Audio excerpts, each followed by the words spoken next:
Mm. c'est la crise en France, dans le monde. On a l'impression que tout pète, en fait, tu Mm. vois. Mm. Et il y a des tensions partout. Mm. Donc, qu'est-ce que Mm. tu pourrais leur dire pour les Mm. aider à utiliser ça pour s'éveiller? Mm. Alors, tous ceux qui sont dans la peur, moi, je vous encourage à vivre pleinement votre peur. Le plus pleinement possible, d'aller au fond, au fond, au fond de votre peur et d'aller aussi au fond de votre tristesse, au fond de toutes les émotions qui vous parcourent. Pourquoi? Parce qu'en fait, si ces émotions sont là, c'est pour que vous puissiez les vivre. Si vous les refusez, elles vont revenir. Alors, comme je suis informaticien, je vais bientôt faire une vidéo fantastique, là j'ai reçu ça hier, sur l'éveil vu par un informaticien. Alors c'est marrant parce qu'en fait j'étais administrateur système au début. Donc en gros, je vais vous parler d'algorithme. C'est-à-dire que le programme de l'univers, c'est quoi? Et vous êtes incarné dans un homme ou une femme, un être humain. C'est l'algorithme. Hein. En informatique, on parle beaucoup d'algorithme et de programme. C'est tant que l'émotion, elle n'est pas vécue, je te renvoie une expérience pour que tu puisses la vivre. Voilà. Et ça boucle comme ça. Et ça peut prendre des vies et des vies. Hein. C'est-à-dire que tant que vous refusez en fait de vivre l'émotion, eh bien la vie va vous la ramener en réchauffé. Voilà. Et c'est vraiment comme ça que ça fonctionne. Donc, si vous avez une peur, eh bien vivez votre peur et vous verrez. Et ça, c'est mon ami Marc Fleurier un jour qui m'a expliqué parce qu'il l'avait vécu en cérémonie, en méditation. Vous verrez que derrière la peur, il n'y a rien. Et que la peur est illusoire. Donc, vivez la peur. En vérité, vous avez peur de la peur. Vous n'avez pas vraiment peur. Vous voyez ce que je veux dire? Et c'est la peur de la peur qu'il faut vivre. Et vous verrez que, en fait, voilà, c'était juste une illusion. Et en fait, que la vie est, comment dire, un jeu où vous jouez à vous faire peur, en fait. Hein. Donc, allez-y à fond. Voilà.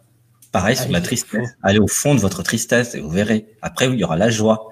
Moi, je vois bien parce qu'en fait, j'ai beaucoup d'expérience maintenant en session privée. Donc après, moi, je suis content quand les gens pleurent parce qu'en fait, après la libération énergétique grâce aux émotions vécues, eh bien après, il y a toujours la joie. La joie, là, par exemple, quand vous pleurez vraiment parce que imaginez que votre amoureux vous quitte. Mais c'est génial, hein, parce que vous allez pouvoir vivre cette tristesse, cette peine, et résultat, vous arrivez dans le non-attachement. Et vous arrivez après, une fois que c'est intégré, dans l'amour sans attachement. Et donc, c'est magnifique. Voilà. Donc, acceptez tout ce qui vous arrive. Ça, c'est vraiment un point clé de l'éveil et de la réalisation du soi. Hein. Pourquoi? Parce que c'est vous qui avez créé cette expérience dans votre réalité. Vous, l'être, la présence. Donc, si vous avez créé cette expérience, faites-vous confiance, c'est qu'il y a un truc à apprendre. C'est pour résoudre quelque chose, en fait. Ça peut être pour résoudre dans cette vie ou dans les vies parallèles. Voilà. Donc, jouez le jeu. Voilà. Et alors, moi, ce que je peux vous promettre, c'est que plus vous allez libérer les émotions, plus votre vie sera belle. Parce qu'en fait, vous allez vous aligner sur un meilleur scénario.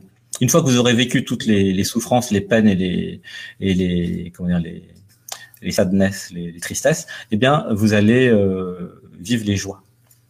Mais oui, une fois que vous avez résolu toutes vos vies parallèles où vous vous êtes fait tuer, violer, égorger, bah après vous allez vivre la joie, quoi, parce que ça c'est résolu, quoi.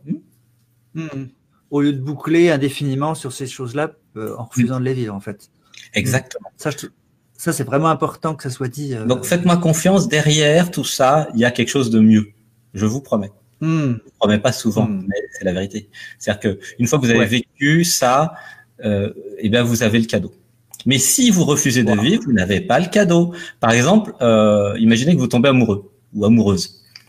Soit vous vous identifiez à l'ego et vous refusez le cadeau qui est de tomber amoureux, amoureuse, qui est le plus beau cadeau que vous puissiez vivre dans votre incarnation. Et si vous vivez le cadeau, vous fusionnez et vous réalisez le soi. Si vous refusez, eh bien, voilà, vous vivez plein d'autres trucs. Ça, j'en parle bien dans Vivre l'amour de ça. Puisque moi, ma voie d'éveil, c'est l'amour. Hein. C'est vrai que j'ai oublié d'en parler tout à l'heure. Mais en fait, c'est le fait de tomber amoureux successivement qui a dissous mon ego et qui m'a désidentifié, en fait. Voilà. Quand vous vous abandonnez au cœur, voilà. Vraiment, il n'y a plus la place pour l'ego et le personnage. Et donc, vous réalisez le soi. Donc, tomber amoureux, c'est une voie sympa pour réaliser le soi. Hein. Franchement, c'est beaucoup mieux que la torture. Hein. Après, vous faites comme